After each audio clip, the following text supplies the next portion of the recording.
নমস্কাৰ, মই মহাৰাষ্ট্ৰৰ মুম্বাইত আছোঁ। আমাৰ দলৰ সাধাৰণ সম্পাদক আৰু মোৰ বন্ধু ৰাছেল হুছেইনৰ সৈতে মই কালি পুৱা মানে ৰাতি 2টা বজাত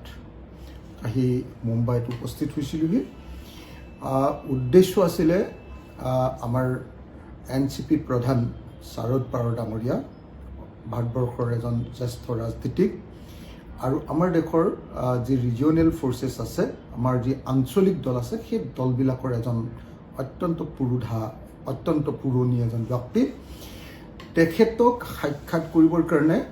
মই এটা এপইণ্টমেণ্ট বিচাৰিছিলোঁ আজি কেইদিনমানৰ আগতে, আৰু কালি তেখেতে 18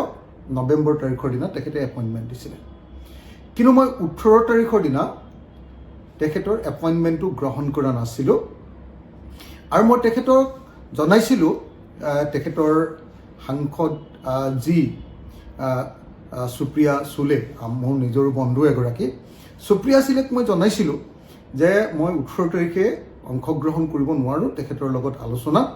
যিহেতু 18 তাৰিখে আমাৰ হাৰ্টথ্ৰব অসমীয়া জাতিৰ এজন অত্যন্ত গুৰুত্বপূৰ্ণ শিল্পী জুবিন গাৰ্গৰ জন্মদিন আছে। সেইদিনা মই ৰাজনৈতিক আলোচনা কৰিব নোখোজোঁ। কিন্তু আজি মই দেখিবলৈ পালোঁ যে অসমৰ মুখ্যমন্ত্ৰী ডাঙৰীয়াই, যি সদায় সাধাৰণতে তৰল কথাৰে প্ৰখ্যাত হ'বলৈ চেষ্টা কৰে, তৰল কথাৰে সংবাদ মাধ্যমৰ সদায় শিৰোনাম দখল কৰিবলৈ চেষ্টা কৰে, তেখেতে আজি সংবাদ মাধ্যমৰ আগত দুৰ্ভাগ্যজনকভাৱে মন্তব্য কৰিছে যে অখিল গগৈয়ে জুবিন গাৰ্গৰ জন্মদিনৰ দিনা শাৰদ পাৱাৰৰ লগত ৰাজনৈতিক আলোচনা কৰিছে বুলি তেখেতে মোক আজি দোষাৰোপ কৰিছে। মই অসমৰ মুখ্যমন্ত্ৰী ডাঙৰীয়াক উত্তৰ দিব নোখোজোঁ, কাৰণ তেখেতৰ কোনো ভেলু নাই বুলি আমি জানো, তেখেতৰ কোনো ওজন নাই বুলি আমি জানো, তেখেতৰ কোনো মূল্য নাই বুলি তেখেতে যেতিয়া তেতিয়া ফটোৱা কথা কৈ থাকে বুলি আমি জানো। গতিকে তেখেতক মই উত্তৰ দিব খোজা নাই, কিন্তু অসমবাসী ৰাইজৰ প্ৰতি মই স্পষ্টভাৱে এটা কথা জনাব খুজিছোঁ যে কালিৰ দিনটোত, অৰ্থাৎ 18 নৱেম্বৰ তাৰিখৰ দিনা মোক মহাৰাষ্ট্ৰৰ আৰু গোটেই দেশৰে এজন অত্যন্ত গুৰুত্বপূৰ্ণ নেতা শাৰদ পাৱাৰ ডাঙৰীয়াই তেখেতক সাক্ষাৎ কৰিবৰ কাৰণে নিমন্ত্ৰণ জনাইছিল। কিন্তু মই 18 তাৰিখ জুবিনদাৰ জন্মদিন হোৱাৰ কাৰণে সেইদিনা মই তেখেতক সাক্ষাৎ নকৰিলোঁ, আৰু তাৰ পৰিৱৰ্তে আজি 19 তাৰিখৰ দিনা তেখেতক সাক্ষাৎ কৰিছোঁ। আৰু তাৰ কিবা যদি প্ৰমাণ লাগে তেতিয়াহ'লে বেলেগ একো চাবই নালাগে। আজি সুপ্ৰিয়া সুলে, অৰ্থাৎ শাৰদ পাৱাৰৰ জীয়েক আৰু ভাৰতবৰ্ষৰ এগৰাকী অত্যন্ত গুৰুত্বপূৰ্ণ ডাঙৰ সাংসদ, MP, লোকসভাৰ MP, আৰু তেওঁ সাংসদ ৰত্ন নে কিবা বঁটাও পাইছিলে, ভাৰতবৰ্ষৰ সংসদৰ এজন অত্যন্ত গুৰুত্বপূৰ্ণ সাংসদ। তেখেতে আজি ছ'চিয়েল মিডিয়াত, ফেচবুক আৰু টুইটাৰত স্পষ্টভাৱে আজি আমি কেনেকৈ তেখেতসকলক লগ পালোঁ সেই কথাটো তেখেতে জানিবলৈ দিছে। গতিকে মই অসমৰ মুখ্যমন্ত্ৰীক এনেকুৱা ধৰণৰ টুলুঙা ৰাজনীতি নকৰিবৰ কাৰণে, তৰল ৰাজনীতি নকৰিবৰ কাৰণে সকীয়াই দিছোঁ। তেখেতে এনেকুৱা ধৰণৰ দুষ্ট ৰাজনীতি নকৰাৰ প্ৰয়োজন। তেখেতৰ বয়স হৈছে, অসমৰ মুখ্যমন্ত্ৰী, এটা সাংবিধানিক পদত থকা মানুহে এনেকুৱা ধৰণৰ লাং ফাং কথা কৈ ৰাজ্যখনৰ মৰ্যাদা হৰণ কৰা কেতিয়াও উচিত নহয়। এইটো অসমৰ মুখ্যমন্ত্ৰীয়ে জনা দৰকাৰ, নম্বৰ 1। নম্বৰ 2, শাৰদ পাৱাৰৰ লগত মই যে আলোচনা কৰিছোঁ, সেই আলোচনা হৈছে ভাৰতবৰ্ষৰ পৰা কেনেকৈ ফেচিবাদ দূৰ কৰিব পাৰি সেই সম্পৰ্কীয় আলোচনা। বিজেপি আৰু RSSে দেশৰ গণতন্ত্ৰ যেনেকৈ ধ্বংস কৰিছে, দেশক যেনেকৈ সাম্প্ৰদায়িক ৰাজনীতি কৰিছে, দেশৰ সম্পদ চাৰিওফালে কৰ্পৰেটবিলাক, বিদেশী কোম্পানীবিলাকৰ হাতত তুলি দিছে, তাৰ পৰা দেশক কেনেকৈ বচাব পাৰি, দেশৰ কৃষিখণ্ড কেনেকৈ বচাব পাৰি, দেশত কেনেকৈ কৃষি বিপ্লৱ সাধন কৰিব পাৰে, কৃষি সংস্কাৰ কৰিব পাৰি। আপোনালোকে সকলোৱে জানে বাৰামতী নামৰ ঠাইখনত, আপোনালোকে সকলোৱে জানে যে বাৰামতী নামৰ এলেকাত সাংসদ আৰু দেশৰ NCPৰ লিডাৰ শাৰদ পাৱাৰ আৰু তেওঁৰ ককাইকে এক ব্যাপক কৃষি সংগ্ৰাম কৰিছিল। সেই অঞ্চলটো ৰেইন শ্বেডো এৰিয়া বুলি কোৱা হয়, সেই অঞ্চল মৰুভূমি সদৃশ এলেকা। সেই অঞ্চলটোত কেনেকৈ কৃষিৰ পৰিৱৰ্তন ঘটাইছিলে আৰু জলসিঞ্চনৰ কেনেকুৱাকৈ ব্যৱস্থা কৰিছিলে, সেই জলসিঞ্চনৰ ব্যৱস্থা ইজৰাইলৰ পৰা কেনেকৈ শিকিছিলে তেওঁলোক, বা ভাৰতবৰ্ষ বা বেলেগ ঠাইৰ পৰা কেনেকৈ শিকিছিলে আৰু তাৰ জৰিয়তে কেনেকৈ একেবাৰে বেৰেনলেণ্ড এটা এনেকুৱা ধৰণৰ উৎপাদনশীল এলেকালৈ পৰিণত কৰিছিলে আৰু সেই এলেকাটোত তাৰ পৰৱৰ্তী সময়ত বিদেশলৈ ৰপ্তানি কৰিব পৰা সামগ্ৰী তৈয়াৰ কৰিব পৰা হৈছিলে সেই সম্পৰ্কে তেখেতৰ লগত মই দীঘলীয়াকৈ আলোচনা কৰিছিলোঁ ডেফিনেটলি তেখেতৰ লগত কেনেকৈ বিজেপিক হটাব পাৰি কেনেকৈ বিজেপিক খেদিব পাৰি বিজেপিৰ ৰাজনীতিৰ পৰা দেশক কেনেকৈ বচাব পাৰি সেই সম্পৰ্কে আলোচনা কৰিছোঁ সেইকাৰণে স্পষ্টকৈ কৈছোঁ যে জুবিন গাৰ্গৰ জন্ম সময়ত ৰাতি 12 বজাৰ পাছত মই আছিলোঁ ফ্লাইটত দিল্লীৰ পৰা বম্বে অভিমুখী ফ্লাইটত ৰাতি 2 বজাত মই আহি বম্বে পাইছোঁহি হোটেলত সোমাইছোঁ আৰু আপোনালোকে দেখিছে যে মই যেতিয়াই এয়াৰপৰ্টত সুবিধা পাইছোঁ তেতিয়াই জুবিন গাৰ্গৰ প্ৰতি শ্ৰদ্ধাঞ্জলি জনাইছোঁ আপোনালোকে মোৰ ফেচবুক চাওক আপোনালোকে মোৰ টুইটাৰ চাওক আপোনালোকে সকলোতে দেখিবলৈ পাব যে ৰাতি 12টা বজাৰ পাছতে মই কেনেকৈ জুবিন গাৰ্গক জন্মদিনৰ শুভেচ্ছা জ্ঞাপন কৰিছোঁ জুবিন গাৰ্গ আমাৰ অন্তৰত আছে জুবিন গাৰ্গক লৈ আমি ৰাজনীতি নকৰোঁ জুবিন গাৰ্গক লৈ ৰাজনীতি কৰে হিমন্ত বিশ্ব শৰ্মাহঁতে হিমন্ত বিশ্ব শৰ্মাহঁতে ছিংগাপুৰৰ কি কয় আপোনাৰ লণ্ডনৰ পৰা ঘূৰি আহিছে জুবিন গাৰ্গক লৈ ৰাজনীতি কৰিবৰ কাৰণে কি ৰাজনীতি কৰিছে যি সময়ত আমি সকলোৱে ভাবি আছিলোঁ যে জন্মদিনৰ দিনা জুবিন গাৰ্গৰ মৃত্যু সম্পৰ্কে আমি সঁচা তথ্য লাভ কৰিম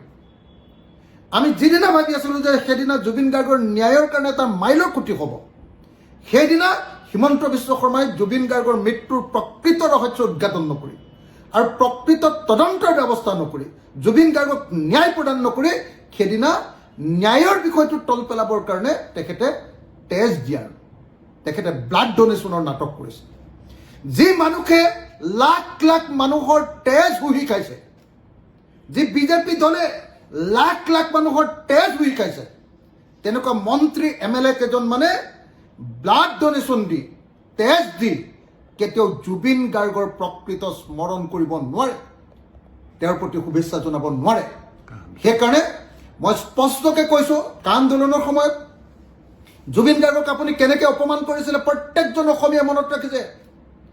জুবিন গাৰ্গে পলিটিক্স নকৰিবা বন্ধ নামৰ গানটো আপোনাৰ আৰু সৰ্বানন্দ সোণোৱালৰ কাৰণে লিখিছিলে জুবিন গাৰ্গে পলিটিক্স নকৰিবা নামৰ গানটো কৈ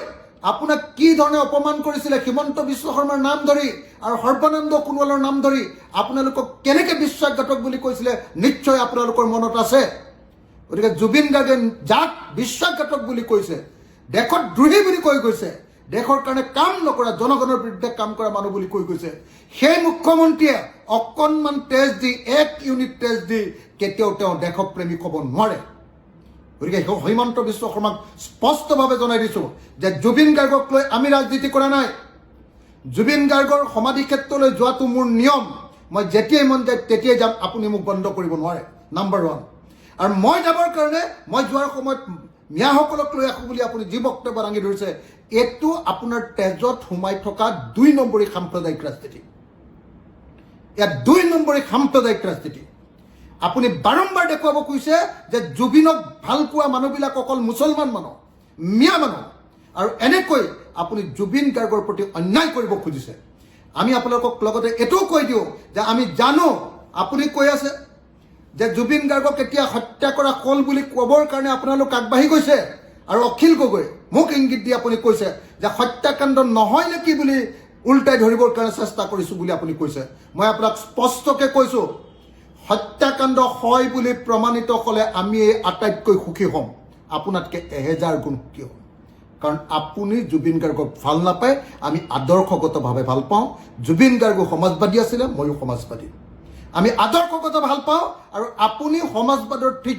বিৰোধী সাম্প্ৰদায়িক আৰু ফেচিবাদী ৰাজনীতিত বিশ্বাস কৰে অগণতান্ত্ৰিকতাত বিশ্বাস কৰে সেইকাৰণে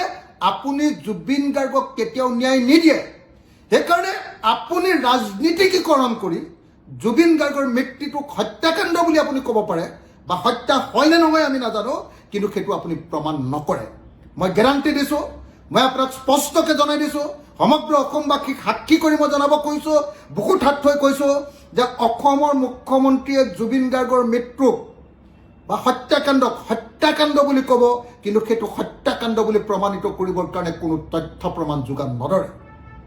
আপোনালোকে চাই থাকক জুবিন গাৰ্গৰ হত্যাকাৰী হতক আটাইতকৈ সহায় কৰিছে, আটাইতকৈ ৰক্ষণাবেক্ষণ দিছে মুখ্যমন্ত্ৰী হিমন্ত বিশ্ব শৰ্মাই। ইলেকশ্যনলৈকে তেওঁলোকক বেইল এপ্লিকেশ্যন নিদিবৰ কাৰণে অনুৰোধ কৰিছে, নিৰ্দেশ দিছে, আৰু ইলেকশ্যনৰ পাছত তেওঁলোকক উলিয়াই দিম বুলি অসমৰ মুখ্যমন্ত্ৰীয়ে তেওঁলোকক প্ৰতিশ্ৰুতি দিছে। মই সেইকাৰণে স্পষ্টকৈ কৈ লৈছোঁ যে হিমন্ত বিশ্ব শৰ্মাৰ নিচিনা এনেকুৱা চূড়ান্ত টেঙৰ, এনেকুৱা চূড়ান্ত চতুৰ মানুহে কেতিয়াও জুবিন গাৰ্গৰ নিচিনা এজন বিপ্লৱী, এজন সংগ্ৰামী, এজন জনগণৰ পক্ষত থকা গণশিল্পীক কেতিয়াও কোনো পধ্যে ন্যায় নিদিয়ে। সেইকাৰণে মুখ্যমন্ত্ৰী ডাঙৰীয়া মোক চম্ভালি কথা ক'ব। মুখ্যমন্ত্ৰী ডাঙৰীয়া, জুবিন গাৰ্গক লৈ বেছি পলিটিক্স নকৰিব। জুবিন গাৰ্গক লৈ আপুনি বহুত পলিটিক্স কৰিছে, আৰু এই পলিটিক্স বন্ধ কৰক। নহ'লে এদিন যিকোনো সময়তে আপুনি ভয় খাই আছিলে, জুবিন গাৰ্গৰ মৃত্যুৰ পাছত নেপাল হ'ব বুলি আপুনি ভয় খাই আছিলে। কাৰণ জুবিন গাৰ্গৰ মৃত্যুত আপোনালোকৰ বিজেপি চৰকাৰখনৰ দুখ আছে বুলি সকলো মানুহে জানে। আপোনালোকে জুবিন গাৰ্গক, আপোনালোকৰ এক্সটাৰ্নেল এফেয়াৰ্ছ মিনিষ্টাৰ পবিত্ৰ মাৰ্ঘেৰিটা, তেওঁলোকে জুবিন গাৰ্গক মাতি লৈ গৈছিলে। আপোনালোকৰ কেন্দ্ৰীয় চৰকাৰ, আপোনালোকৰ ৰাজ্য চৰকাৰে জুবিন গাৰ্গৰ মৃত্যু হোৱা অনুষ্ঠানৰ কাৰণে পইচা দিছিলে, সহযোগিতা কৰিছিলে। তাৰ তথ্য প্ৰমাণ ইতিমধ্যে প্ৰমাণিত হৈ গৈছে।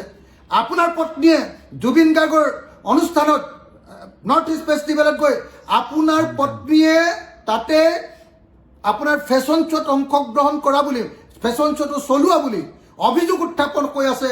আৰু আপোনাৰ পত্নীয়ে জুবিন দাৰ মৃত্যুৰ পাছতো তাতে নৰ্থ ইষ্ট ফেষ্টিভেলত ফেশ্বন শ্ব' চলাই আছিলে বুলি অভিযোগ উঠিছে। এতিয়ালৈকে আপুনি তদন্তলৈ কিয় পত্নীক আনিব পৰা নাই? এতিয়ালৈকে কিয় আপুনি প্ৰবদ্ধ মাৰ্ঘেৰিটাক তদন্তলৈ আনিব পৰা নাই? কিয় আপুনি এক্সটাৰ্নেল এফেয়াৰ্ছ মিনিষ্ট্ৰীক এতিয়ালৈকে তদন্তৰ আওতালৈ আনিব পৰা নাই? কিয় আপুনি ছিংগাপুৰত মৃত্যুৰ সময়ত থকা মানুহবিলাকক এতিয়ালৈকে গ্ৰেপ্তাৰ কৰিব পৰা নাই? কিয় এতিয়ালৈকে অসম পুলিচক এতিয়ালৈকে বা অসমৰ তদন্তকাৰী সংস্থাত এতিয়ালৈকে ছিংগাপুৰলৈ পঠিয়াই তথ্য প্ৰমাণ, এভিডেন্স, ষ্টেটমেণ্ট, সাক্ষ্য প্ৰমাণ, ষ্টেটমেণ্ট, আৰু আপুনি কিয় এতিয়ালৈকে তাৰ পৰা ডকুমেণ্ট আনিব পৰা নাই? আপুনি কিয় আইন ভংগ কৰি এনেই পুলিচৰ লাংফাং তদন্ত এটা কৰাই আছে, আৰু বিদেশত কৰিবলগীয়া তদন্ত নকৰোৱাকৈ কেনেকৈ জুবিন গাৰ্গৰ হত্যাকাৰীহঁতক বচাব খুজিছে সেই কথা অসমৰ প্ৰত্যেকজন মানুহে বুজি উঠিছে, সচেতন মানুহবিলাকে বুজি উঠিছে। গতিকে মুখ্যমন্ত্ৰী ডাঙৰীয়া, আপোনাৰ পলিটিক্স বন্ধ কৰক, আৰু যদি বন্ধ নকৰে এদিন আপোনাৰ নিচিনা মানুহৰ কাৰণে কেতিয়াবা হ'লে অসম নেপাল হ'ব পাৰে। কিন্তু অসমৰ কোনো মানুহে অসমক নেপাল কৰিব খোজা নাই। নেপাল আমাতকৈ বহুত পিছত থকা ৰাজ্য, পিছত থকা দেশ। সেই দেশৰ লগত আমাৰ দেশক তুলনা কৰি নাথাকিব। আমি অসমক বহুত ভাল অসম এখন বনাব খোজোঁ, পৃথিৱীৰ বিখ্যাত এখন ৰাজ্য, এখন দেশ বনাব খোজোঁ আমি অসমক। গতিকে অসমৰ মুখ্যমন্ত্ৰী ডাঙৰীয়া, আপুনি সাৱধান হ'ব। আপুনি এনেকুৱা চৈতানিক ২ নম্বৰী তৰল বাক্য কৈ নাথাকিব আৰু কেতিয়াও খং নুঠাব।